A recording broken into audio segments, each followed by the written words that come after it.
Al comienzo de la clase de hoy, vamos a pasar los videos como hacemos habitualmente al comienzo de cada clase y después vamos a resolver la parte práctica de la guía y a responder las consultas que tengan y que vayan surgiendo con respecto a la clase de hoy.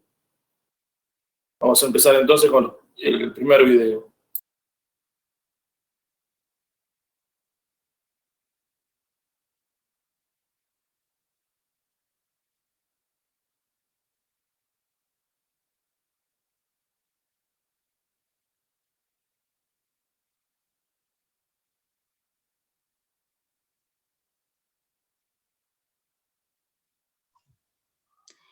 Hola, bienvenidos a un nuevo video de nuestro módulo. Mi nombre es Soledad Acosta y en este video vamos a estar hablando sobre aparato reproductor de la hembra. Algunas cuestiones básicas, ¿sí? El aparato reproductor es el que produce las gametas, las células reproductoras y hormonas. Es el sitio donde se produce la fecundación y también es el sitio que permite el desarrollo del embrión o feto hasta el momento del nacimiento. Vamos a estar distinguiendo entre órganos genitales internos y genitales externos. El modelo que vamos a tomar es el de la hembra canina. En este caso, tenemos un esquema que nos muestra cuáles son todos estos órganos. Por un lado tenemos los ovarios, la trompa uterina, el útero, la vagina, el vestíbulo de la vagina y la vulva con el clítoris. Vamos a comenzar desde craneal hacia caudal. Empezamos con los ovarios, ¿sí? Los ovarios son dos, son la gónada de la hembra. Estos órganos producen hormonas y los ovocitos, ¿sí? Se van a ubicar en la cavidad abdominal, en la región sublumbar, como se puede ver en este esquema. Acá hay un ovario y acá está el otro, y se ubican inmediatamente caudal a los riñones. La forma, la morfología de los ovarios de la perra es ovalada. Continuamos luego con la trompa uterina. Este es un órgano tubular, es par, ¿sí? Tiene 3 porciones. Infundíbulo es la porción más cercana al ovario, luego la ampolla y finalmente el istmo. En este esquemita, esto representaría el ovario con esa forma ovalada y esto representa la trompa uterina que se comunica con el útero. En la ampolla de la trompa uterina es donde se va a producir la fecundación, ¿sí? El ovario va a producir un ovocito que va a caer dentro de este infundíbulo. Por otra parte, los espermatozoides, que son células con gran motilidad, van a viajar a través del vestíbulo de la vagina ingresar al útero y van a llegar hasta este sector donde se va a producir la unión entre ambas células. Luego vamos a hablar del útero.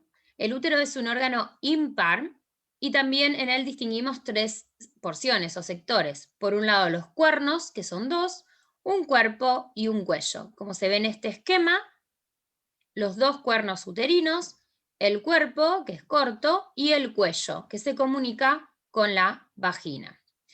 Este útero va a ser el que recibe ese óvulos fertilizado y es acá donde se va a producir el desarrollo del embrión y del feto.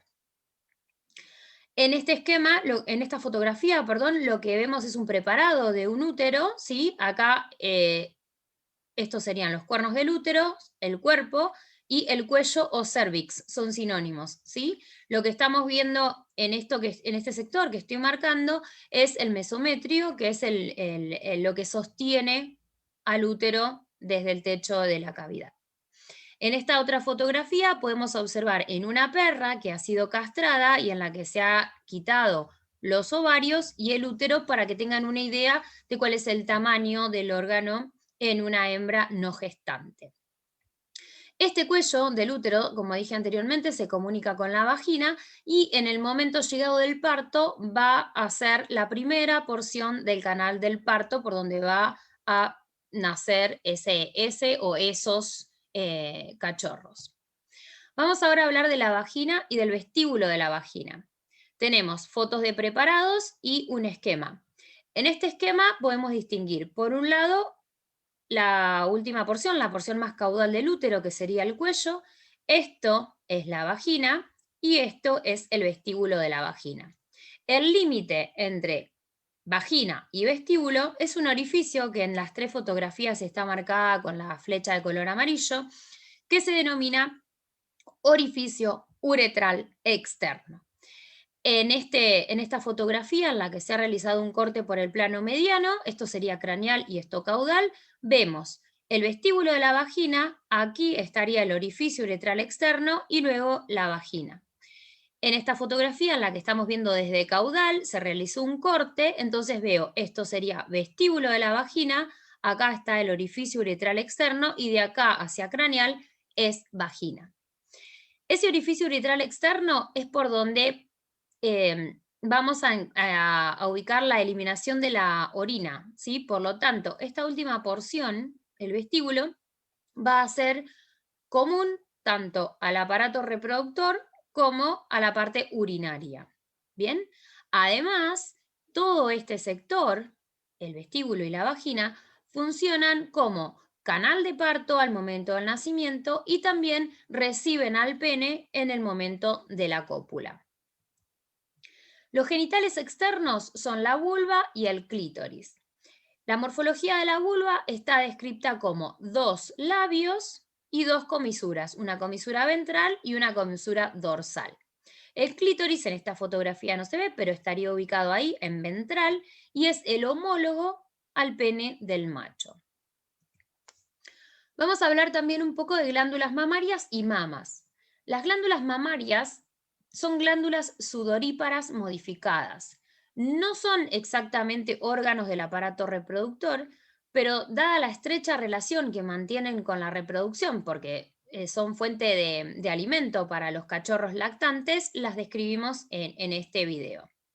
¿Sí? La definición de glándula mamaria es cada una de las glándulas y su sistema de conductos. Vamos a ver que dependiendo de las especies va a haber distinta cantidad en el número de glándulas y sistemas de conductos.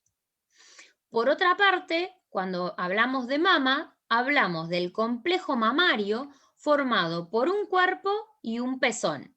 No es lo mismo decir glándula mamaria que mama. En realidad, en cada una de las mamas podemos llegar a tener una o más glándulas mamarias. Las mamas varían mucho según las especies. Como tomamos como ejemplo la perra, dijimos, vamos a decir que la perra tiene 10 mamas, 1, 2, 3, 4, 5, 6, 7, 8, 9, 10, o 5 pares. Y las describimos como un par de mamas torácicas craneales, un par de mamas torácicas caudales, un par abdominal craneal, un par abdominal caudal y un par inguinal. Esto es en el caso de la perra, ¿sí? Veremos luego que en la gata varía el número, en la cerda también. Cuando nos referimos a los rumiantes, es decir, a las vacas, a las ovejas y a las yeguas, a los equinos, el término que se utiliza es el término de ubre. Espero que les haya servido de utilidad el video. Muchísimas gracias por su atención. Claro.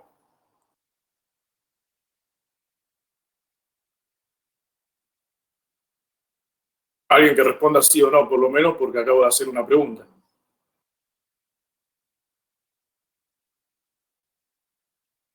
No, está todo claro. Gracias, buen día. ¿Qué tal? Buen día. Bueno, entonces vamos a pasar al segundo video y luego de eso vamos a hacer algunas aclaraciones que son comunes tanto para el aparato genital del macho como para el de la hembra.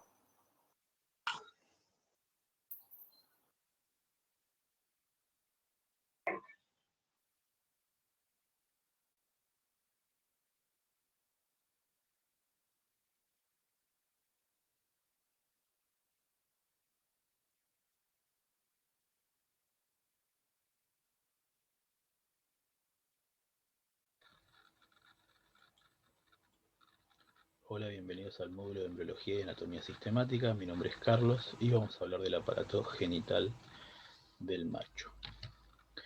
El aparato genital del macho está compuesto por los testículos, los epidídimos, el escroto, que va a estar dividido en 2 sacos, los conductos deferentes, los conductos eferentes, las glándulas anexas, el pene y el prepucio.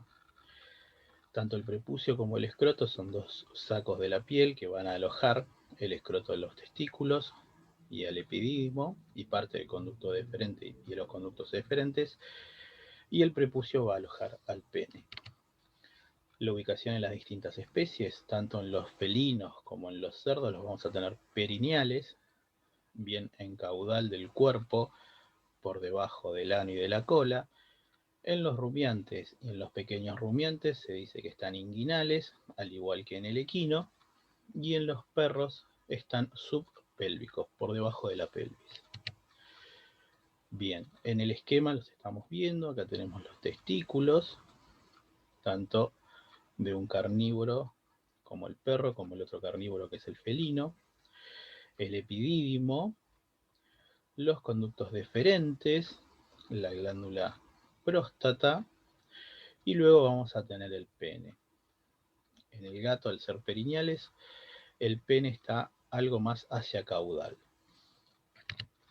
Bien, testículo y epidídimo.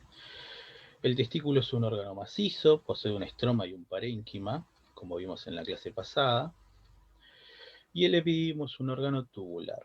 El epidídimo lo vamos a describir como con una cabeza, un cuerpo y una cola, mientras que el testículo lo vamos a describir con dos superficies, una lateral y otra medial, un polo craneal y un polo caudal, y dos bordes, un borde ventral libre y un borde dorsal o de inserción o epididymario.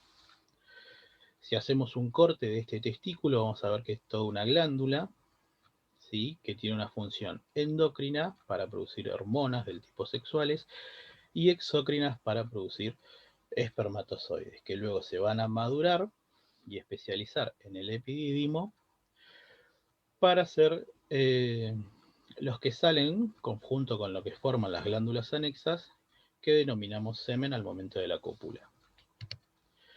Glándulas anexas, ¿sí?, como ya dijimos, son las encargadas de producir distintas sustancias que enriquecen a ese semen para que los espermatozoides tengan mayor vida útil, mayor viabilidad, y vamos a tener las ampollas del conducto deferente, las glándulas vesiculares, la próstata con el número 6 y las glándulas bulbouretrales. Este es un esquema de todas las glándulas anexas que nos vamos a encontrar en un macho. Sin embargo, en los carnívoros, como en el perro y el gato, vamos a tener la próstata en ambos, que está con color rojo.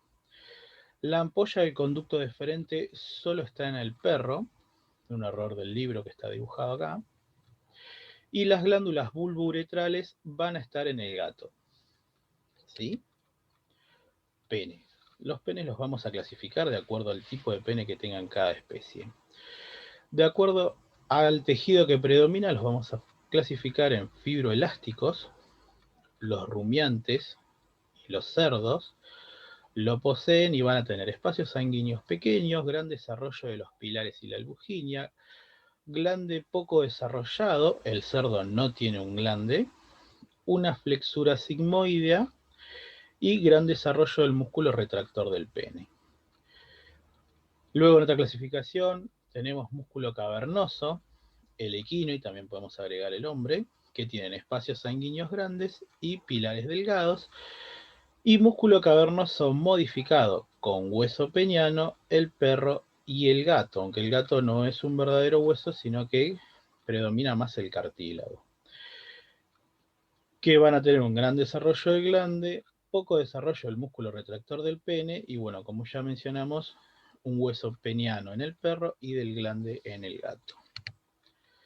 En otro esquema vemos cómo se describe un pene, que vamos a tener una raíz con dos pilares, derecho e izquierdo, y un bulbo del pene, un cuerpo que va a tener tejido cavernoso y tejido esponjoso, que ya lo van a ver en histología y en el respectivo apo que nos toque, y un glande que se va a describir como un bulbo del glande y una porción libre del glande, y en su interior va a estar el hueso peniano. Muchas gracias.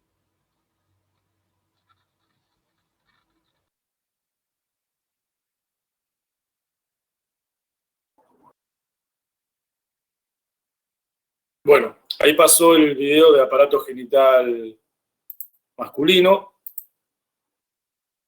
Ahora voy a buscar una imagen. Hay que hacer algunas aclaraciones sobre este último video con respecto a las partes del pene. Denme un segundo que voy a buscar una imagen, así se los puedo describir mejor.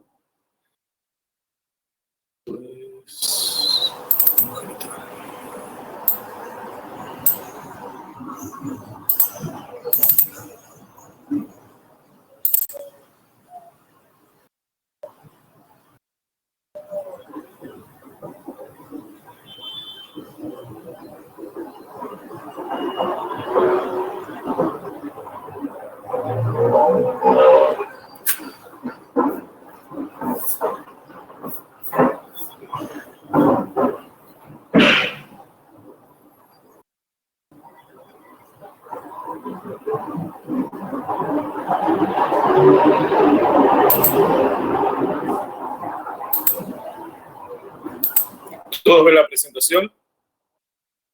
Sí, Johnny, se ve. No, y los chicos, por ahí, si alguno no lo ve, tiene que ir a un icono que es como si fuera una pantallita con 3 patitas que está en el ángulo inferior derecho de la pantalla de ustedes. Tienen que hacer clic ahí y se les restablece la presentación porque seguramente la tienen minimizada. A algunos les aparece de una y a otros van a tener que ver ahí.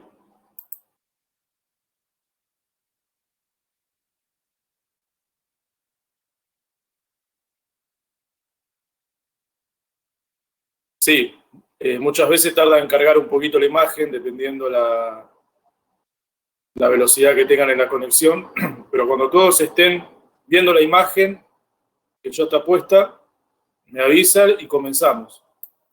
Como les digo, el que no esté viendo nada es porque tiene minimizada la presentación y tiene que dirigirse a ese icono, que es como una pantalla con 3 patitas, y desde ahí restablecen la imagen.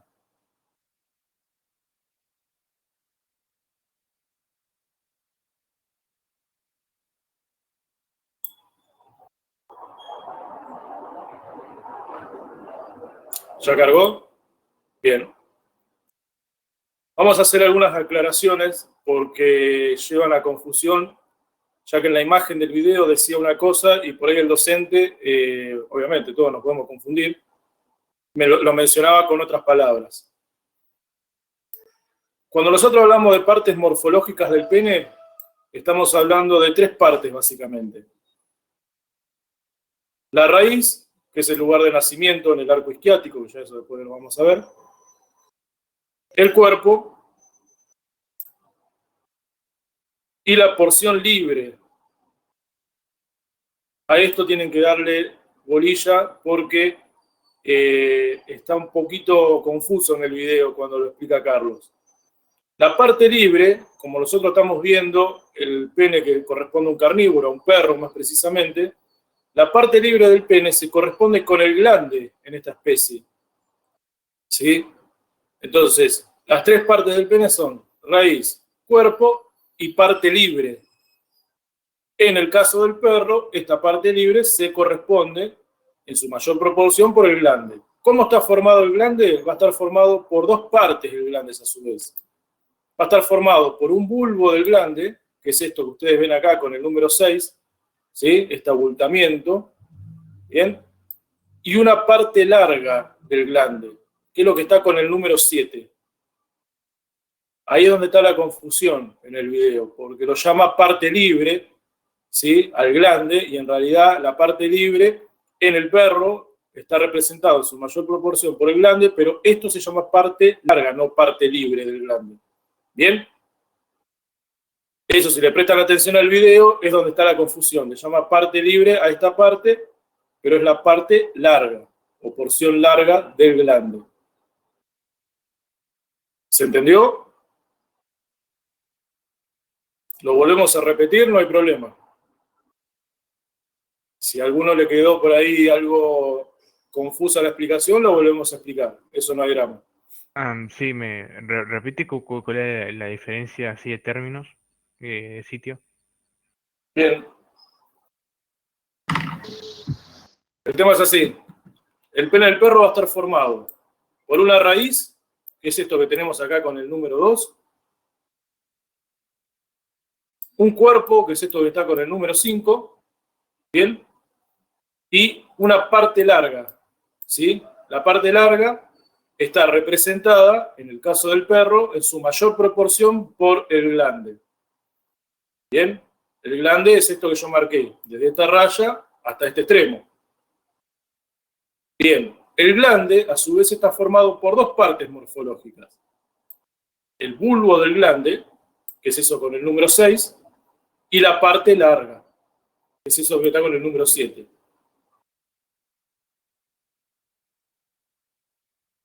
Bien, parte larga o porción larga del glande. Sí, se entiende. Bien. Eso es lo que había que aclarar porque, como les digo, en el video lo van a escuchar. Está escrito, está bien escrito en lo que es la imagen, pero está un poco confusa la explicación en el momento de desarrollarlo. Entonces tengan en cuenta eso, ¿sí? Bien, eso por un lado, con respecto a las partes morfológicas. Cuando nosotros hablamos de partes morfológicas, siempre estamos hablando de forma. Morfología de un órgano o de cualquier otra estructura, siempre estamos hablando de la forma que tiene. Cuando nosotros hablamos de forma, generalmente lo podemos comparar con la forma de algún objeto o directamente hablamos de sus partes. En este caso, en el caso del pene, estamos hablando de las tres partes que constituyen al pene. A su vez, como dijo Carlos en el video, en el caso del pene del perro, en realidad con respecto a su clasificación, ¿no? Vamos a tener dos tejidos eréctiles que lo forman, que por un lado es el cuerpo cavernoso. El cuerpo cavernoso es prácticamente lo que forma todo el cuerpo del pene. Y después vamos a tener un cuerpo esponjoso, ¿sí? Este cuerpo esponjoso es otro de los tejidos eréctiles y va a ser el encargado de formar todo el glande. ¿Bien? ¿Se entendió eso? A su vez, como vieron en el cuadro de la explicación en el video, como estamos hablando de un pene del perro, el cuerpo cavernoso tiene una modificación en su estructura. Recuerden que cuando hablamos de estructura, estamos hablando de la composición, ¿sí?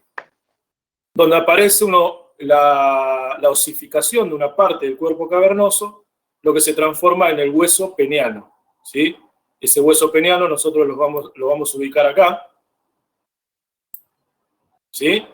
Es una modificación del cuerpo cavernoso, por lo tanto, de ahí sale la clasificación del pene del perro, cuerpo cavernoso modificado con hueso peniano, ¿sí?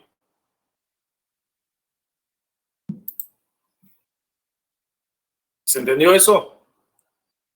Y como para ir completando un poquito este tema, con respecto a la raíz, que eso también lo explica bien Carlos en el video, con respecto a la raíz, que sería el nacimiento del pene, va a estar formado por dos pilares, ¿sí? Acá vamos a ver solamente el pilar izquierdo con el número 4 y el bulbo del pene, ¿sí? No es lo mismo que bulbo del glande, esto es bulbo del pene, que es lo que está marcado con el número 3.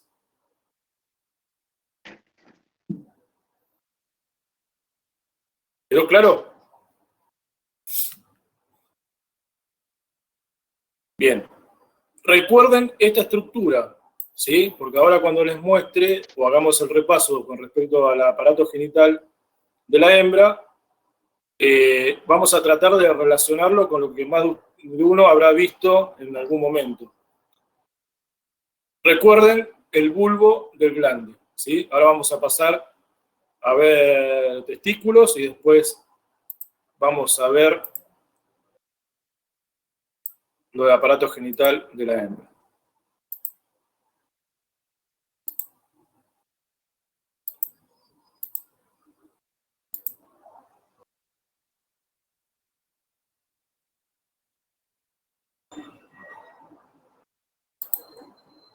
¿Todos ven la imagen?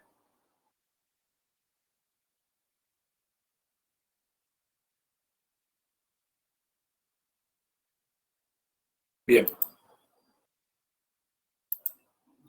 Acá lo que tenemos es un testículo, ¿sí? Es una vista lateral derecha, perdón, es una vista lateral, esto es craneal y esto es caudal, por lo tanto es un testículo derecho, ¿sí? Acá cuando hablamos de testículos y de epidídimo, ¿sí? Porque acá vemos los dos órganos, también vamos a hablar de partes morfológicas. ¿Cuáles son las partes morfológicas en el caso del testículo? Vamos a tener un borde dorsal o epididimario, un borde ventral o libre, un polo capital o craneal y un polo caudal o caudado. Y después vamos a tener una superficie lateral, que es la que estamos viendo, y una superficie medial, que sería la del lado opuesto. ¿Sí? ¿Quedó claro eso?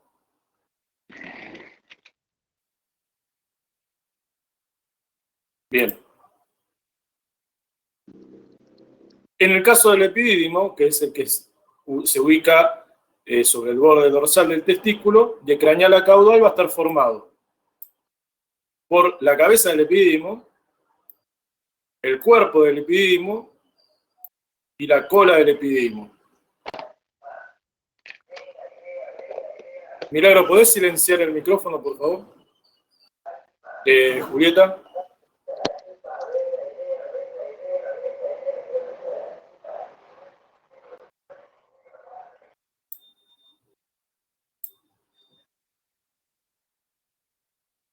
Cabeza, cuerpo, cola del epidídimo. Esa cola del epidídimo se va a continuar con el conducto deferente. Nosotros acá no vemos el conducto deferente porque hace su recorrido por medial del cuerpo del epidídimo. Ese conducto deferente va a ser el encargado de llevar, ¿sí?, de transportar los espermatozoides hasta la uretra. Bien. Después vamos a tener esto que está acá con el número 4, que se llama, toda esta estructura se llama cordón espermático. Ese cordón espermático es el que va a incluir al conducto deferente, a la arteria testicular, a la vena testicular, a los nervios testiculares, ¿sí? No vamos a entrar en mucho detalle con eso, pero sepan que las gametas masculinas que se generaron en el testículo van a pasar por el epidídimo, donde van a adquirir ciertas particularidades, que eso lo van a ver en su momento con histología, calculo que lo sigue enseñando, fisiología y después reproducción. Y desde la cola del epidídimo vamos a tener la salida del conducto deferente. Ese conducto deferente es el que va a transportar a los espermatozoides hacia la uretra. ¿Sí? ¿Quedó claro esto? Bien. Vamos entonces a ver lo de aparato genital femenino. Déjenme buscar la imagen, que es la misma que tienen ustedes en el video. Y vamos a hacer un repaso de las diferentes partes.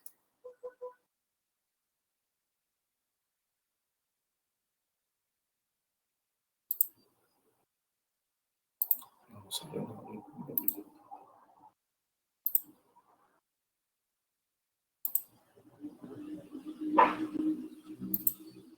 Bien. Cuando nosotros tenemos que mencionar los órganos que forman el aparato genital femenino, recuerden que siempre todos los órganos, en realidad, vamos a empezar la descripción de una forma sistemática, ¿sí? Y generalmente lo hacemos de craneal a caudal. Donde el órgano más craneal que vamos a tener es el ovario. ¿Sí? Ese ovario va a estar en relación con la trompa uterina. Cuando nosotros hablamos de trompa uterina, la trompa uterina no es parte del útero. Es un órgano totalmente diferente, totalmente aparte, ¿sí?, que va a ser el encargado de transportar las gametas femeninas, es decir, el óvulo, hacia el útero. Bien, trompa uterina, por más que se llame uterina, no es parte constitutiva del útero, es un órgano aparte. Luego lo que vamos a tener es el útero. ¿Sí? El siguiente órgano va a ser la vagina, que es esto que queda comprendido y que está marcado acá con el número 4. Luego vamos a tener el vestíbulo de la vagina, que es lo que está con el número 5. Y por último vamos a tener la vulva, que es ya de lo que sería el aparato genital. Dentro de la clasificación de sus partes sería la parte externa, ¿sí? La parte que nosotros podemos visualizar externamente. Bien. Con respecto a ovarios y trompa uterina, ahora después les muestro una imagen donde podemos ver algunas particularidades de cada uno de esos órganos. Vamos a las partes del útero. El útero va a estar formado de craneal a caudal por 3 partes. Los cuernos uterinos, que son estos dos de forma cilíndrica, en el caso de la hembra canina y de la hembra felina también. Un cuerpo muy corto, que es lo que está señalado acá con el número 2, y un cuello o cervix, ¿sí? Ustedes lo pueden encontrar de las dos formas, escrito en la bibliografía. Cuello o cervix. Se los escribo acá en el chat para que todos sepan cómo se escribe. Ahí está. Cervix, ¿sí? Que es cuello en latín. Esas serían las partes morfológicas del útero. Si tenemos que hacer un recordatorio de lo que ya venimos viendo clase a clase, nosotros vamos a considerar al útero como un órgano hueco, ¿sí? Sus paredes van a estar constituidas por 3 capas. La capa más externa, ¿sí? Que es el perimetrio, perdón. La capa media, que es la capa muscular y que va a ser la más desarrollada, que es el miometrio. Y una capa interna, que va a ser el endometrio. No vamos a entrar en detalle ahora, pero sepan que es un órgano hueco, por lo tanto, sus paredes van a estar formadas por túnicas o láminas o capas. Después vamos a tener hacia caudal, de lo que sería el cuello del útero, que es eso que vemos ahí. Ese cuello uterino se va a abrir en este siguiente órgano, que es la vagina. Y esa vagina va a tener como límite con el vestíbulo vaginal el orificio uretral externo. ¿Qué otra estructura pueden tomar como límite y que van a encontrar en la bibliografía? En las hembras púberes, la presencia del himen, ¿sí? Esa presencia del himen también sirve como límite entre lo que es la vagina y el vestíbulo vaginal. Vamos a agrandar un poco más la imagen, ¿sí? Eso que está ahí con el número 6 sería el orificio uretral externo. Luego seguía la vulva, dijimos. La vulva, obviamente acá está cortada sobre lo que es la pared dorsal, o el techo del genital. Esa vulva va a estar formada por 2 labios que se unen hacia dorsal y hacia ventral en 2 comisuras. La abertura, ¿sí?, que queda entre los 2 labios vulvares es lo que nosotros vamos a llamar hendidura vulvar. Y en relación a lo que es la comisura ventral de la vulva, vamos a encontrar la fosa del clítoris con el clítoris en su interior.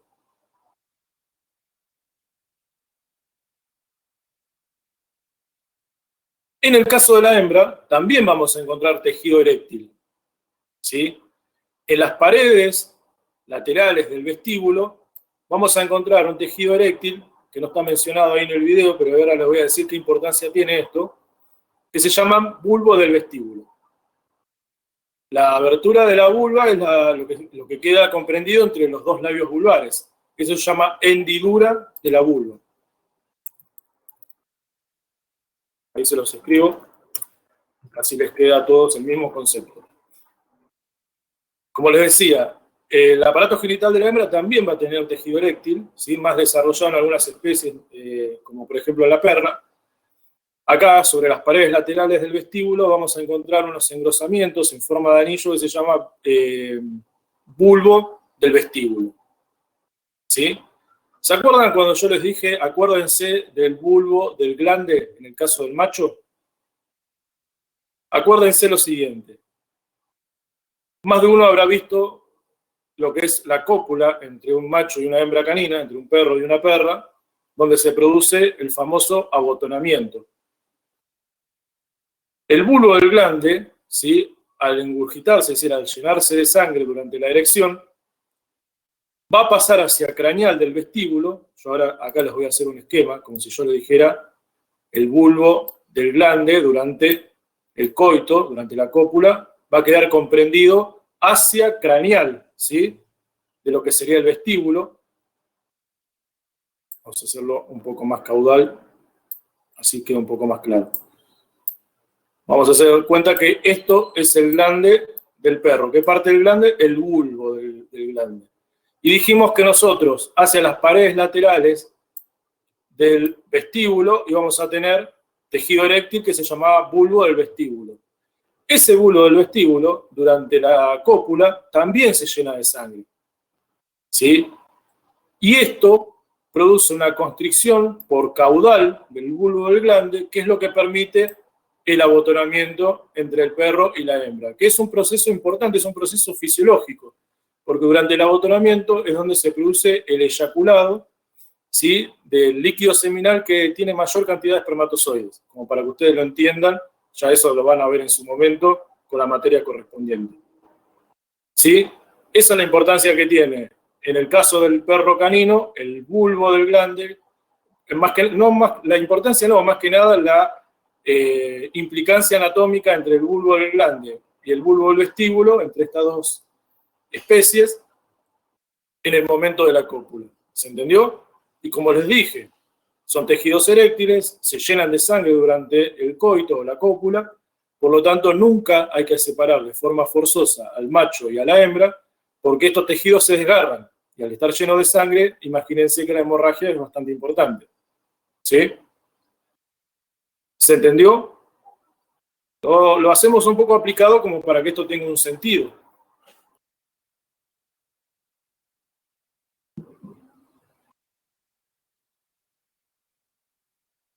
Bien.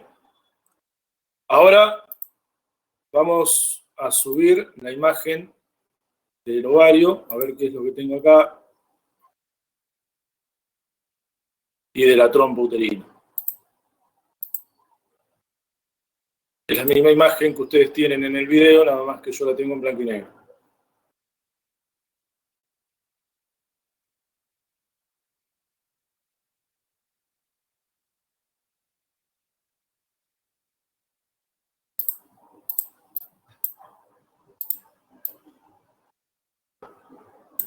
Ahí está.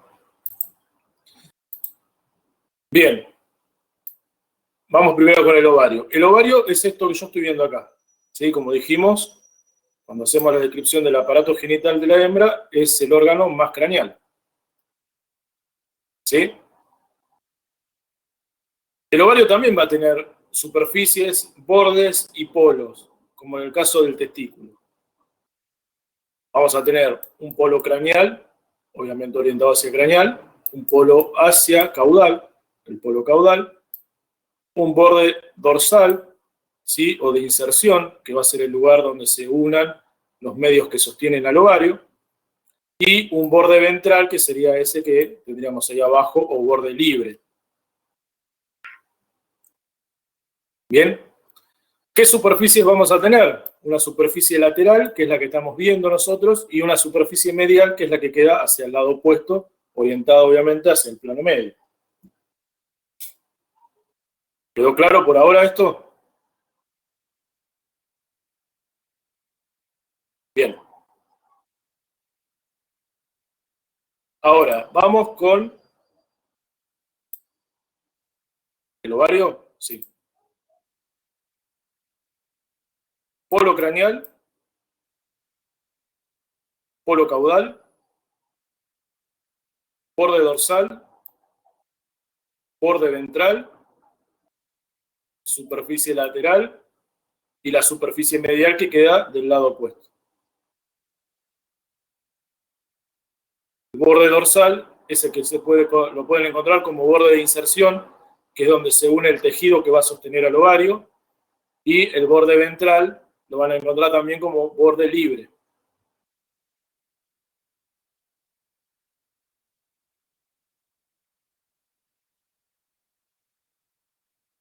¿Quedó claro eso? Perfecto.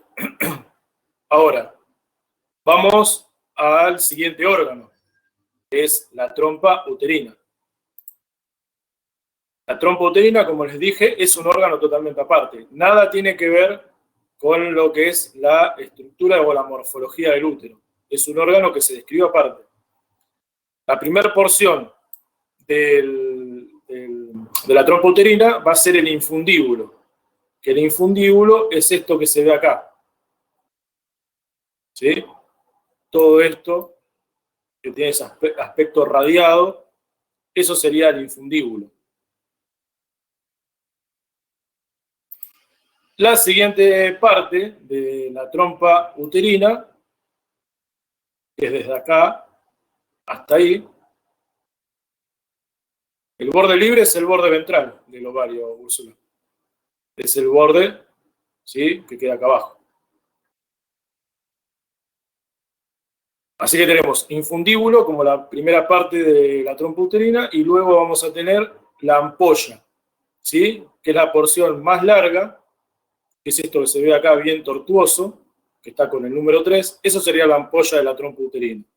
En esta ampolla de la trompa uterina es donde se va a producir la fecundación, que vamos a ver bien el proceso en la clase que viene, que es la unión entre la gameta femenina, es decir, el ovocito, ¿sí?, y el espermatozoide, que es la gameta masculina, que viene moviéndose por todo el tracto genital hasta llegar a la ampolla de la trompa uterina y unirse con el óvulo, ¿sí? Ahí se produce la fecundación y luego, obviamente, la formación del huevo cigoto que se forma por la fecundación va a ir hacia el útero para implantarse y seguir con la gestación.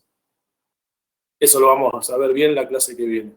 Pero sepan que en esta parte de la trompa uterina, que es la ampolla, es donde se produce la fecundación. Ya nos vamos adelantando a uno de los temas de la clase que viene. Y la parte que se une con el útero, ¿sí?, que es esta última parte, la parte más caudal de la trompa uterina, es el istmo. Istmo de la trompa uterina. Esto que estamos viendo acá, con el número 5, es el vértice del cuerno uterino. ¿Sí? Sería la primera parte, el comienzo del cuerno uterino.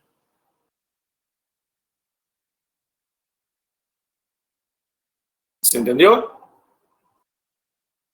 Se produce la ovulación a nivel del ovario, ese óvulo es atrapado por el infundíbulo de la trompa uterina, cuando llega a la ampolla, se une con la gameta masculina, con el espermatozoide, en un proceso que se llama fecundación, y luego el cigoto formado se va a dirigir hacia el útero, donde se va a implantar y va a seguir con la gestación. ¿Sí? ¿Alguna duda hasta acá?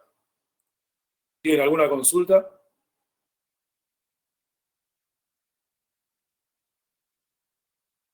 Bien.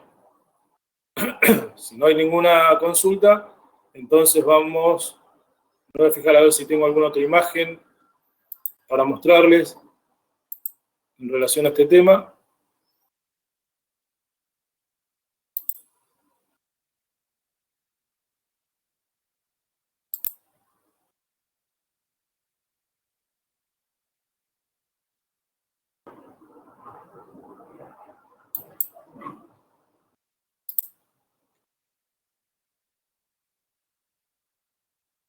No, no tengo ninguna otra imagen.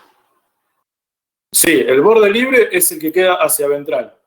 Eso sería el borde libre del ovario. Ahí, bueno, lo tenemos un poco tapado con el infundíbulo.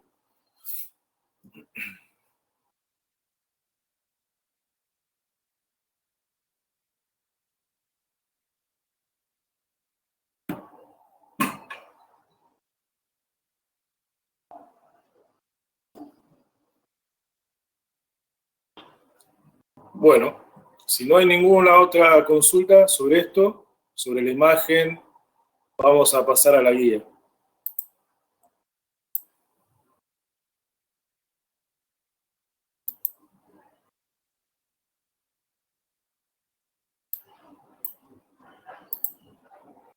Esto es...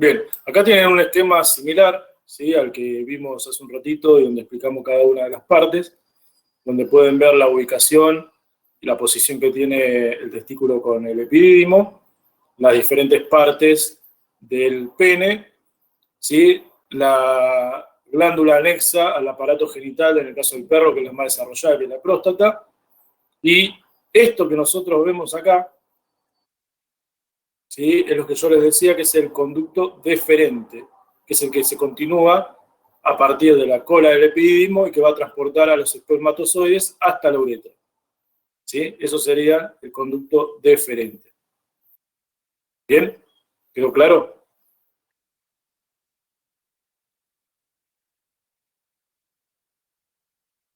Perfecto.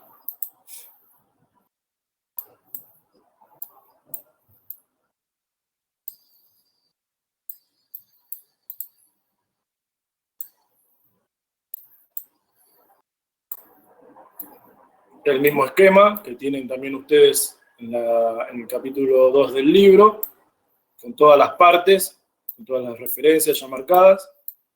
Eso es lo que vimos recién. Ahí explica, ¿sí?, que son órganos tubulares, tanto el útero como la vagina, que es lo que yo les comenté.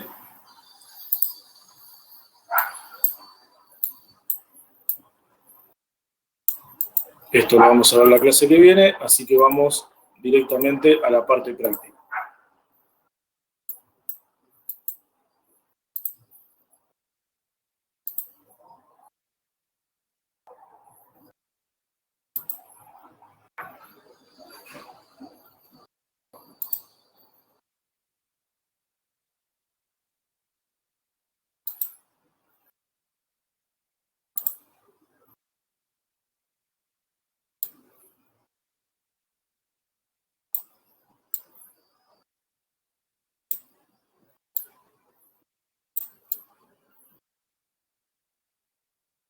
Bien, esto que es la pregunta 1, ¿sí?, es el comienzo del capítulo del libro, las diferencias de reproducción entre los mamíferos prototerios, metaterios y euterios. Y es un poco también lo que vimos en su momento en la sección de taxonomía. Recuerden que los que estamos viendo nosotros somos los mamíferos, ¿no? Especies euterias. Tenemos un desarrollo completo dentro del útero, ¿sí? Obviamente con otro órgano asociado que es la placenta. Y después vamos a tener los metaterios, que es como si fuera una combinación entre ambos, y los prototerios que van a tener el desarrollo a partir de un huevo. Después, con respecto a la reproducción sexual de los mamíferos, un poco de lo que estuvimos viendo, que son gónadas y gametas. Las gónadas, recuerden que son los órganos genitales, parte de los órganos genitales, el testículo en el caso del macho, los ovarios en el caso de la hembra, y las gametas son el producto de, o mejor dicho, la producción de las gónadas del macho de la hembra. En el caso del macho, los espermatozoides, en el caso de la hembra, el óvulo. ¿Se entendió? Esa es la diferencia entre gónadas y gametas.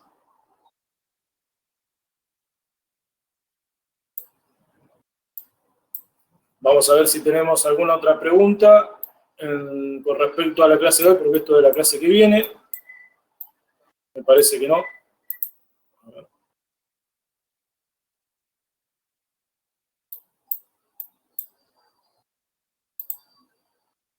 Esto de la clase que viene. Sí, ahí lo repito.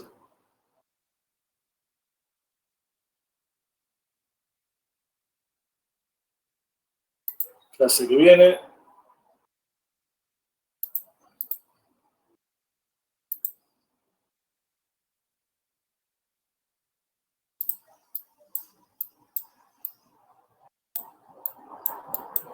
Acá, el 2.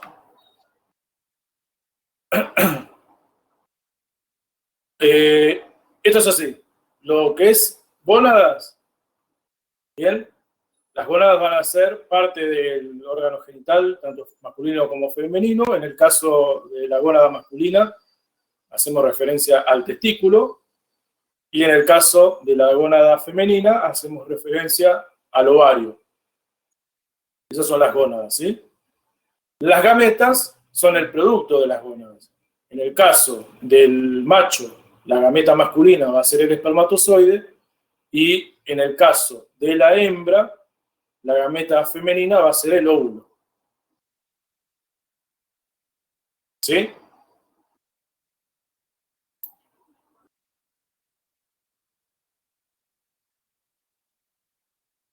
¿Quedó claro, Carolina? Bien.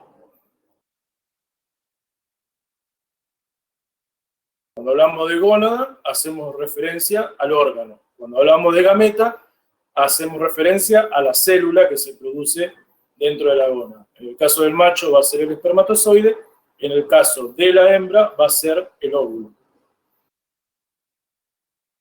Sí, me acuerdo del huevo de la gallina, pero no vamos a cortar la clase para eso. Ahora después lo vemos, al final. Yo me acuerdo de todo, no se preocupen.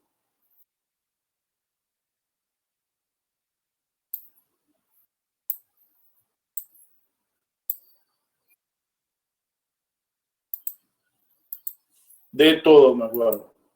Si no, pregúntenle a Regina.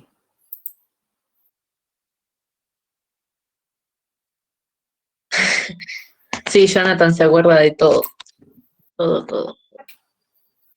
Celeste era la que tenía que decir su teoría. Su teoría. Tenía que responder y justificarlo. Exacto.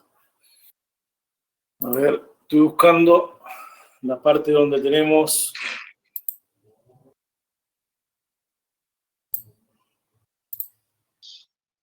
Acá, creo que es.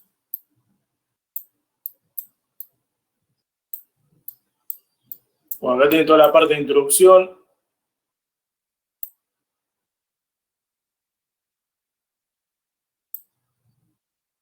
Esto más allá que hace referencia a la clase que viene, también sería importante que lo vieran, más que nada para que lo leyeran para esta clase. ¿Sí? Todo lo que son anexos embrionarios lo vamos a ver en la clase que viene.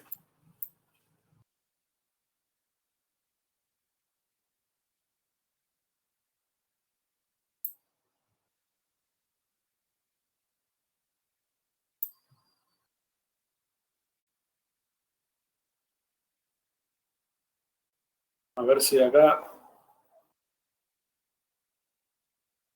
Acá. Esto sería lo que hace referencia a la pregunta 1 de la parte práctica, ¿sí? En parte, ¿no? Como les digo, lo que pasa es que van a tener algunas cosas explicadas en el capítulo 1 y algunas cosas que hacen referencia acá en el capítulo 2 sin mucho desarrollo. Entonces es importante que vuelvan a lo que fue la primera clase para repasar algunos conceptos, ¿sí? Acá fíjense que está mencionando a lo que son los prototerios. Bien, estos prototerios, como por ejemplo el ornitorrinco, que es el más conocido, son mamíferos, pero que tienen una reproducción a través de un huevo. Esa es la diferencia, una de las diferencias, ¿se acuerdan? Euterios, metaterios y prototerios. Luego vamos a tener los euterios, que es la mayoría de los mamíferos, incluidos nosotros. Nosotros somos euterios también.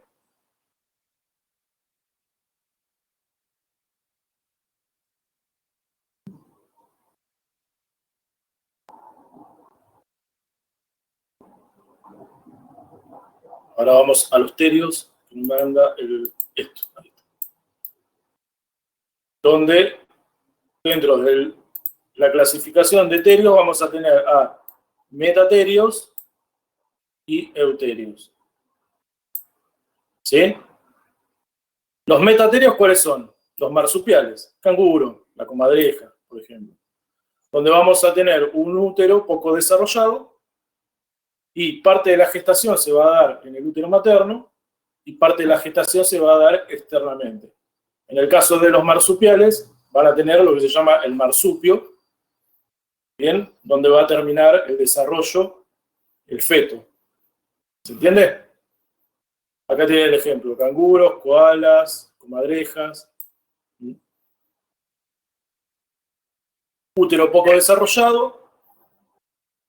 Parte de la gestación se inicia, obviamente, dentro del útero, y luego el feto pasa al marsupio, donde termina su desarrollo. Y después, como dije, están los euterios, que somos la mayoría de los mamíferos, incluido el hombre.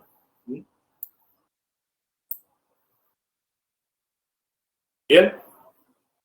Acá hay algo importante también, que es bueno que lo repasen, que lo lean, que son los conceptos de crías altriciales y crías precociales dentro de los euterios.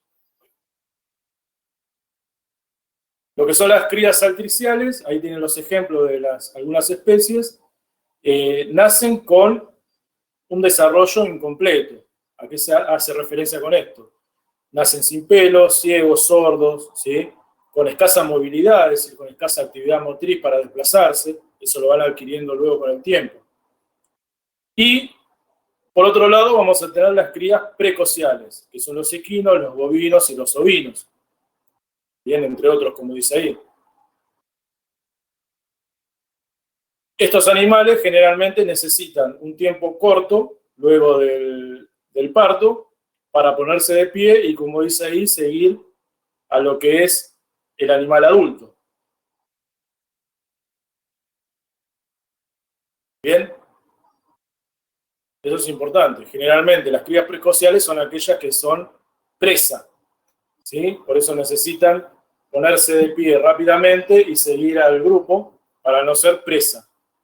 Esto es algo totalmente evolutivo. Sí, En cambio, perdón, iba a decir, profe, es bastante común ver en la naturaleza cómo nada más nacer ya pueden empezar a corretear por todos lados. exacto, esto es una cuestión evolutiva, es por una cuestión de supervivencia. En cambio, las crías altriciales, fíjense, rata, ratón, conejo, hámster, son todas especies que nacen, el parto se encuentra dentro de una cueva, para que ustedes se den una idea, que son lugares totalmente separados del ambiente, donde no corren el riesgo de ser presas. Son presas, obviamente, cuando salen a buscar el alimento, pero no durante el nacimiento, durante el parto. Entonces necesitan un tiempo más prolongado para terminar el desarrollo, para el crecimiento del pelo, empezar a abrir los párpados y los primeros efectos lumínicos desarrollan lo que es la retina. Obviamente se empieza a abrir el oído externo, empiezan a adquirir movilidad, y después vamos a tener, en el caso de los perros y los gatos, son como un grupo intermedio entre lo que sería la cría precocial y la altricial. Porque son animales que nacen prácticamente desarrollados, pero con un sistema nervioso inmaduro. Entonces, también no tienen capacidad visual, no tienen capacidad auditiva, generalmente van a ver que ningún cachorro se va a poner de pie, sino que reptan, se arrastran hasta que empiezan a caminar en sus cuatro patas. Pero es como un grupo intermedio, no vamos a ponerlo en las crías altriciales, pero tampoco en las crías precociales. Profe, ya que estoy antes de pasar por el siguiente tema, quería preguntar concretamente, porque, o sea, biológicamente, ¿por qué existen tipos como los marsupiales que salen del útero muy incompletos y luego se desarrollan en una bolsa? No entendí la pregunta. No, que tengo la duda de, o sea, de cómo o sea, usted por qué cree que se generan así los marsupiales como usted dijo, o sea, salen del útero siendo así bien chiquititos para terminar Sí, de desarrollarse. bueno, pero una de las explicaciones está ahí en el texto, por el desarrollo del útero. Es un útero pequeño, ¿sí? Esperen que vamos un poquito más arriba. Útero pequeño, lo que es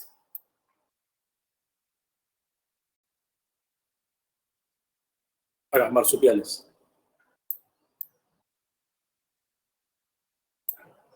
¿Ven? Útero corto, es decir, que no tiene capacidad para gestar mucho más tiempo a una cría. una placenta simple, no es una placenta como la de la mayoría de los mamíferos que vemos, que sirve para, obviamente, por un lado para nutrir al embrión y feto, y por otro lado para expulsar el desecho, ¿sí? Que se produce el intercambio entre el feto, embrión feto y la madre.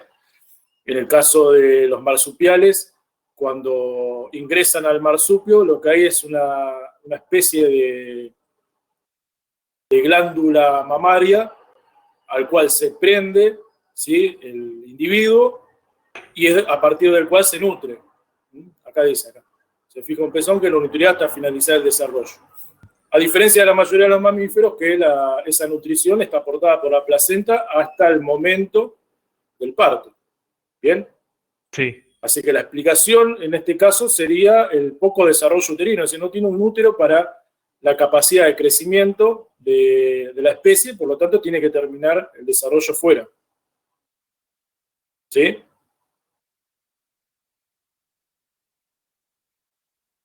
¿Se entendió? Sí. Perfecto, Germán. Bueno, así que básicamente lo que es el punto 1, tienen toda la explicación acá, con ejemplos. Si no, pueden ir también a lo que es el capítulo 1, como para reforzar algunas cosas, porque como les digo, van a encontrar algunas cosas acá y otras cosas por ahí explicadas con mayor profundidad en el capítulo 1. ¿Bien? ¿Se entendió esto? A ver qué preguntan acá.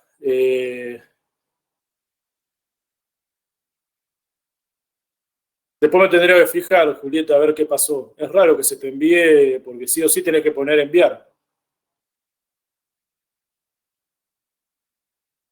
¿La mayoría me escucha bien? Sí, se te escucha bien. Bien, entonces Irina, tendrías que refrescar vos la página porque seguramente el problema de audio es por una cuestión de conectividad de tu parte.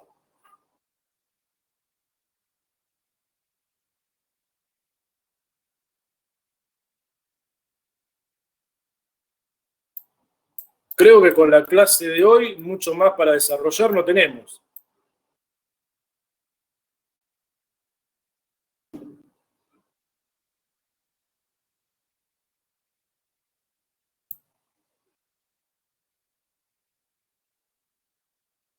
Estos dos mamíferos, todo esto es lo que vamos a ver la clase que viene, obviamente está relacionado a lo de hoy.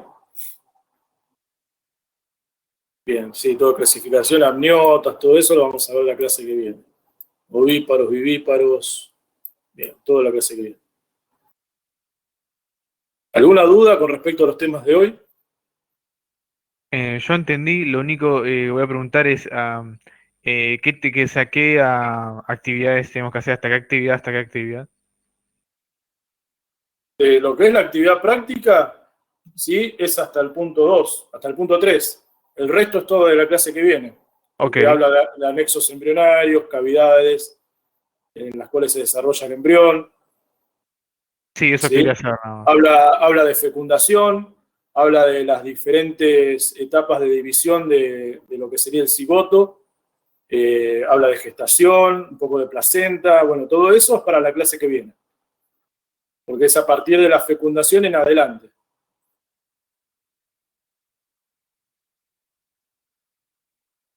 ¿Sí?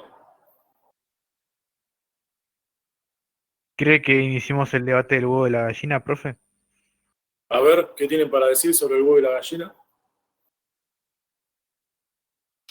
Yo, a ver, en lo personal, ya que tengo el micrófono encendido, este, siempre, una cosa que pensé, o sea, en teoría para mí siempre, o sea, fue primero la gallina, porque en plan, se forma el animal se desarrolla, y ahí recién es como que empieza a crear la capacidad de generar huevos, quiero decir, para seguir reproduciendo. Eso es lo que siempre pensé yo. Nunca lo sabremos a esa parte. A ver qué dicen los demás, antes de que se vaya Regina a rendir. Sigo acá, todavía sufriendo.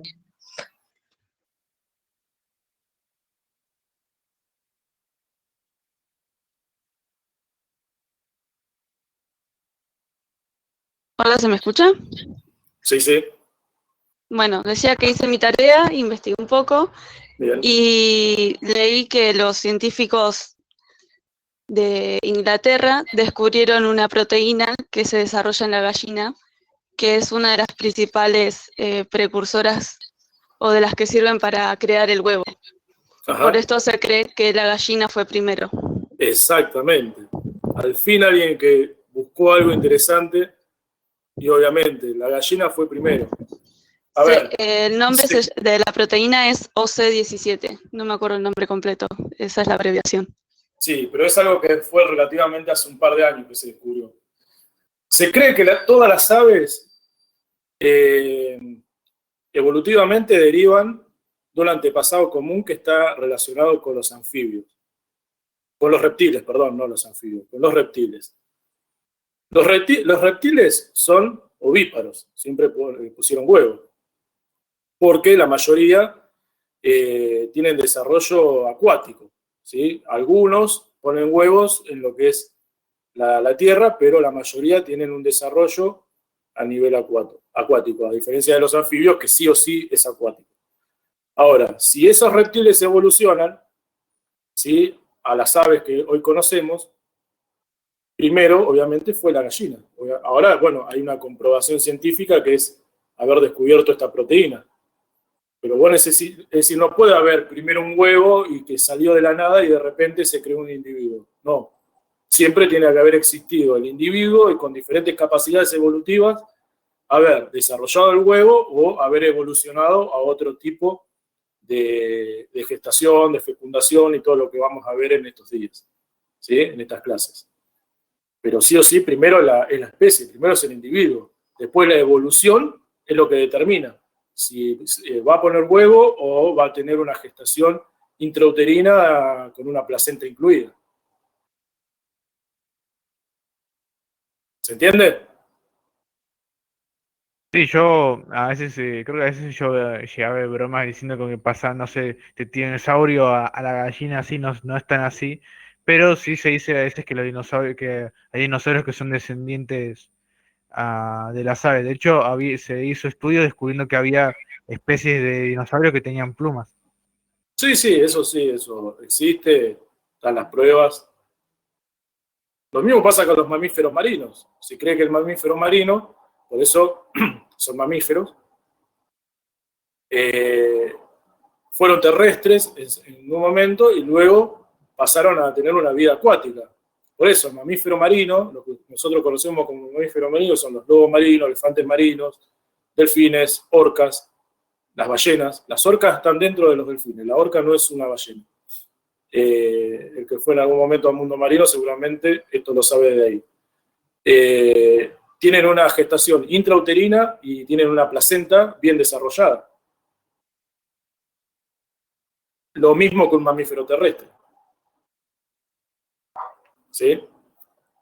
Bueno, al fin, un año que me pudieron responder algo totalmente cierto, que es, primero, que ya descubrieron que existe una proteína, que primero fue la gallina. Y después que, bueno, no me vienen con todas esas teorías locas, que primero fue el huevo, pero cuando les preguntaba de dónde salió el huevo, nadie te lo sabía responder. Entonces, lo más lógico es que primero haya sido el individuo, y por una cuestión evolutiva, sean las aves que conocemos hoy, y que además encima sigan con con un huevo como el producto para que perdure la especie. Sí, fue todo un plan ahí de los aliens. Sí.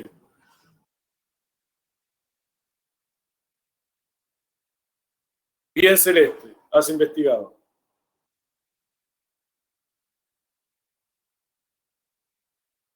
Bueno, ¿alguna duda con respecto a esto?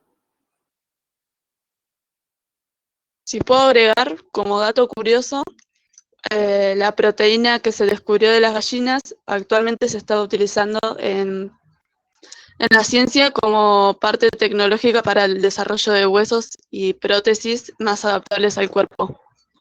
Puede ser, sí. La verdad que no he leído más sobre el tema en su momento cuando salió esto, pero sí, puede ser. Tiene cierta lógica por el...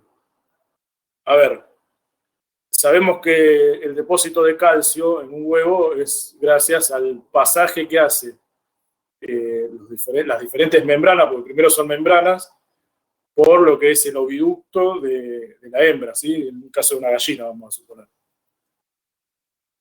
A medida que va pasando ese huevo por las diferentes partes del oviducto, se le van agregando sales de calcio, minerales, que hacen que se forme la cáscara del huevo que no todos conocemos. Así que alguna aplicación seguramente le van a encontrar para esto que estás diciendo. La verdad que mucho no puedo profundizar en el tema porque no he leído más nada con respecto a eso.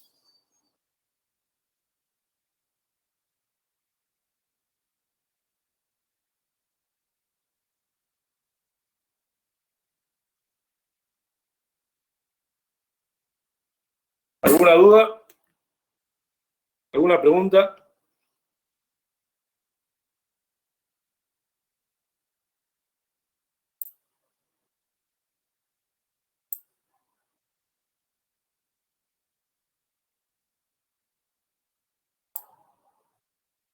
¿Nada? Bien.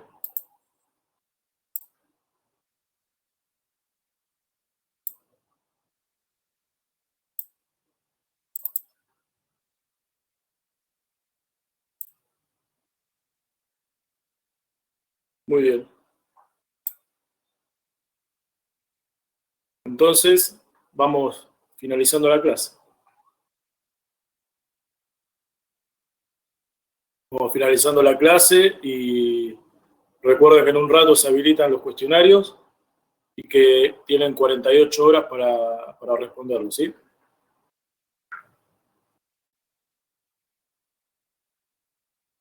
Ah, cierto. Bien, son 50 minutos una vez que inician el intento. ¿Sí? A ver si queda por ahí claro la explicación, porque muchos tienen una confusión con lo siguiente. Estas autoevaluaciones, por eso se llaman autoevaluaciones, porque en realidad sirven para que ustedes midan su conocimiento en relación a lo que hayan estudiado, etc. Entonces, como no es con nota numérica, es decir, que esto no les aporta una nota, es más que nada para acreditar el presente acá a la clase, es decir, el presente de ustedes se compone de la presencia en esta clase y luego acreditan ese presente haciendo la autoevaluación. Por más que a ustedes les pase esto, que se les termina el tiempo, que en 50 minutos no pueden responder y se les termina el tiempo y se les envía automáticamente, a nosotros el sistema nos va a arrojar como que ustedes hicieron el intento o estuvieron haciendo la autoevaluación. Por lo tanto, cuando nosotros descargamos las listas, el que no hizo la autoevaluación, ¿sí?, nos aparece de una manera, por lo tanto, eso es el ausente. El que no entró a hacer la autoevaluación, eso sería el ausente. Ahora, el que entró, hizo una pregunta, hizo todas las preguntas, o estuvo adentro 50 minutos sin hacer nada, lamentablemente, ¿por qué digo lamentablemente? Porque no tendría que ser así, el sistema nos va a tirar todos los datos como si lo hubieran hecho al examen y nosotros vamos a tener el presente, por más que ustedes tengan 0 preguntas. Sí, eso ya nos perjudica más a nosotros que a otros. Sí, no sé a quién perjudica, porque las autoevaluaciones son para que ustedes las hagan. El tema es que acá, a ver, es lo que yo dije en la primera clase, no sé si se lo dije a ustedes aquí, porque ya a esta altura estoy perdido de toda la clase que doy. El cerebro humano es vago. Entonces el cerebro humano siempre va a tender a ser vago, a no esforzarse, siempre. ¿Cuándo se esfuerza el cerebro humano? Cuando hay algo que nos interesa o cuando estamos bajo presión. Entonces, ustedes al saber que las autoevaluaciones no son con nota numérica, no, hago un par, me fijo a ver cómo es. Total, si hago una o hago las 10, es para el presente. Me fijo, a ver qué dicen, pongo, si está mal o está bien, no importa, porque esto ya es para el presente, listo, ya está, bárbaro. Hay otros que no, hay otros que realmente se deben sentar y utilizan los 50 minutos para realizar el cuestionario como si realmente fuera con nota y que la nota importara. Entonces, esto es así, esto también es una cuestión básica de lo que es el comportamiento humano, no es que está dirigido a ustedes. Todos somos iguales. El cerebro del humano es vago. Siempre va a tender a hacer el menor esfuerzo posible. ¿Sí? Y más cuando no hay una presión de por medio. ¿Cuál es la presión en este caso? Que sea con nota. En mi época, ya estoy hablando como un viejo, cuando yo hice el curso de ingreso era eliminatorio. Es decir, que vos tenías que aprobarlo. Nosotros teníamos 3 módulos nada más. Los 3 módulos del ingreso, con una nota mínima que era 4, y de ahí obviamente para arriba, porque si no quedabas afuera de la carrera. Entonces, nuestro cerebro en ese momento no era vago. ¿Por qué? Porque estábamos bajo presión. La presión de que teníamos que aprobar para seguir adelante con la carrera. En este caso, bueno, me siento, total. Si la hago o no la hago, es un presente igual. Si la hago bien, está bien. Y si respondo 5 preguntas, una pregunta, también el sistema me lo toma como que estuve presente. Entonces, a eso voy. El ausente, a nosotros ausente nos arroja el sistema como que ustedes ni siquiera entraron al cuestionario, a la autoevaluación. Ahora, si ustedes entraron y lo único que hicieron es ir de la pregunta 1 a la 10 y no respondieron nada, a nosotros nos aparece con el número 0, ¿sí? Como que no respondieron ninguna, pero que estuvieron dentro de la autoevaluación. Entonces, eso nosotros, y el sistema no lo va a tomar como un ausente. Lo va a tomar como que no respondieron ninguna o como que respondieron todas mal. Sinceramente, es eso. Sí, a ver, profe, yo obviamente, como usted, nos ha repetido usted y varios de los profesores en los distintos módulos, no hay que preocuparnos por la nota, pero en realidad uno le da importancia no tanto por la nota, sino como Claro. pudiste aplicarlo. En este caso no se tenía que preocupar por la nota porque no es con una nota numérica, sino que a ustedes tienen que preocupar el contenido, empezar a entrenarse para lo que se viene en la cruzada acá, 6º año. Y ahí, como dice Delfina, las clases no funcionan para poner ausente o no. Bueno, no se confíen con esto porque cuando empiecen con el módulo de embriología, en el caso de la materia nuestra, que es anatomía, y tenemos el primer bloque de embriología, las clases sincrónicas, así se llama esto, cuando estamos conectados todos a través de una pantalla, lamentablemente, ahí sí tiene importancia lo que es el presente y el ausente. Así que no se confíen con que las clases no sirven para el presente y el ausente. Lo mismo ocurre en la presencialidad. En la presencialidad, ustedes no están en una clase sentados en el aula, tienen ausente. Y patalenle a quien quiere, renieguen con quien quiere, putéenme, conmigo van a tener ausente. El resto de las materias, no sé, que se hagan cargo del resto de los profesores. Yo les digo cómo es. Lo mismo con el ingreso a las clases. Nosotros estamos amparados bajo un reglamento. El reglamento dice que tienen 15 minutos de tolerancia para llegar a la clase. Ya sea en una clase presencial, tienen 15 minutos para llegar. Luego de 15 minutos, si no hay un justificativo, como por ejemplo, el tren se tuvo que detener, entonces traen el boleto ese que le dan, el justificativo de que el tren estuvo parado, o que salió tarde con alguna demora, o con lo que sea, tiene ausente. Y está en el reglamento eso, no es un capricho del docente. Con las clases virtuales va a pasar lo mismo, ¿sí? Las clases virtuales van a empezar, vamos a tener esos 15, 20 minutos de tolerancia, porque obviamente bajo virtualidad puede haber complicaciones de conexión, cortes de luz, lo que sea. Ahora, el que se conectó 1 hora y media después, ¿sí? Tiene ausente. Después cuando pasamos quiénes son los que tienen que recuperar, te dicen, no, pero yo estuve presente, pero me conecté tarde. Bueno, conectate tarde, 1 hora y media tarde, tenés ausente. Es así de simple. Entonces, empiecen a acostumbrarse a no tomarse todo tan así, tan livianito, porque después con las cursadas no es todo livianito. Más allá de que si tenga o no validez la nota numérica de una autoevaluación, no importa. Pero empiecen a entrenarse con respecto a la dinámica de una cursada, por más que sea virtual. Es más o menos como, no sé, el hecho de levantarse a las 7 de la mañana más o menos todos los días para asistir a las clases y acomodar las cosas. Sí, hay algunos que obviamente se lo toman, la mayoría por suerte, se lo toman de esa manera, me levanto temprano para llegar a tiempo a clases, y hay un número muy reducido de estudiantes que son los que te caen a la clase 9:30 de la mañana. Bueno, tenés ausente, tan simple como eso. A ver, yo siempre digo lo mismo, yo me paro adelante de un aula o me conecto acá a dar una clase Yo doy la clase. El que no se preocupa en entender, atender o lo que sea, es problema de ustedes, no es problema mío. Yo doy mi clase. La presencialidad lo mismo. Yo voy, pongo mi computadora, empiezo con la clase. El que se levanta y se va y vuelve 2 horas después porque se fue a tomar mate a los banquitos de la facultad o fue a ver a un amigo que estaba, no sé, ahí de recreo y entra 2 horas después y te perdiste 2 horas de contenido, bueno, no es problema mío. Si ustedes van a... La función que ustedes tienen como estudiantes dentro de la facultad es ir a aprender la carrera que eligieron. Nosotros estamos dando el contenido. Quéjense el día que el docente se siente y no dé clases.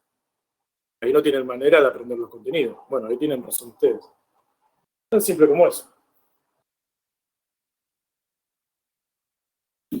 Bueno.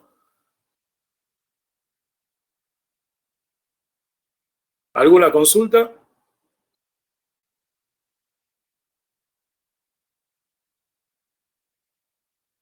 Ya que estoy, como cierro porque después de esto apago el micrófono y lo enciendo nomás para saludar y eso. Y Sí. voy a comentarle que usted varias veces, o sea, un par de veces ha dicho que, como usted dijo, el cerebro humano es vago, eso. Esto de curiosidad le cuento. A mí me pasa siempre que estas clases, o sea, se me hacen a veces lentas en alguna ocasión, no porque usted enseñe mal, sino porque a veces llego como agotado, o sea, de fin de semana, o sea, de la semana, algo así, y no termino de tener ganas, igual, o sea, a pesar de que hago un esfuerzo y me pasa inevitablemente. No me doy cuenta. Claro. Sí, a ver, el cerebro es vago para todo. ¿A quién no le ha pasado de empezar el gimnasio y va la primera semana bien y ya después empieza a buscar excusas para no ir al gimnasio? Es lo mismo. Si todo eso está regulado por una cuestión mental. Y así con un montón de cosas. Lo que nos interesa le vamos a prestar atención y vamos a ponerle esfuerzo. Lo que no nos interesa o no le vamos a dar bolilla o no le vamos a prestar la atención que le corresponde. Pero es así.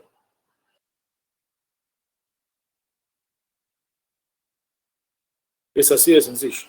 Después está el cansancio, porque el cansancio es otra cosa, no es una cuestión de cerebro vago o no vago.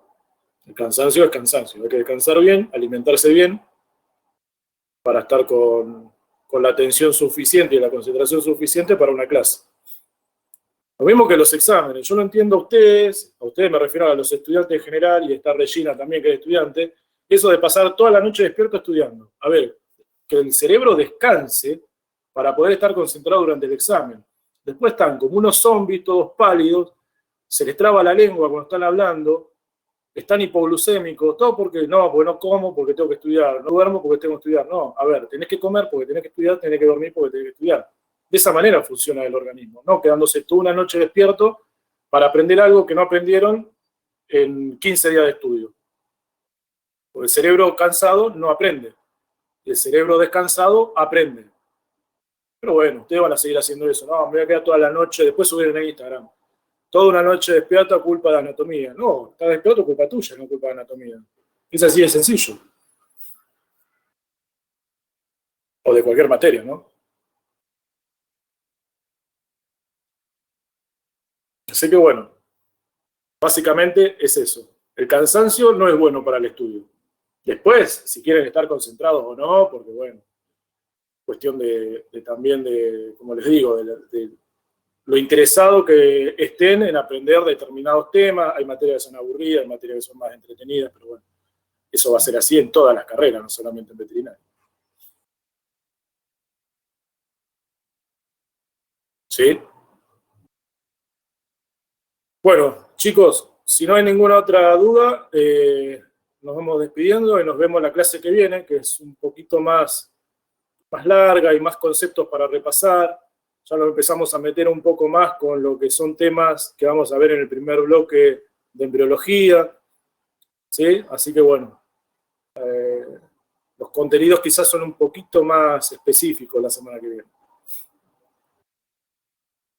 Sí, me di cuenta de que probablemente esta clase fue, corrígeme si me equivoco, esta clase seguramente fue corta, porque está recién introduciendo que estamos por entrar a embriología. Sí, en realidad los contenidos para ustedes, esto es curso de ingreso, ¿no? Más allá de que sea el bloque de anatomía, Calculen que nosotros lo que es aparato genital masculino y femenino no lo damos juntos, sino que lo damos en 2 clases separadas.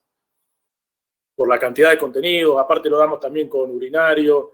Entonces, los contenidos que ustedes necesitan saber para llevar adelante este módulo son estos. Por eso duró poquito.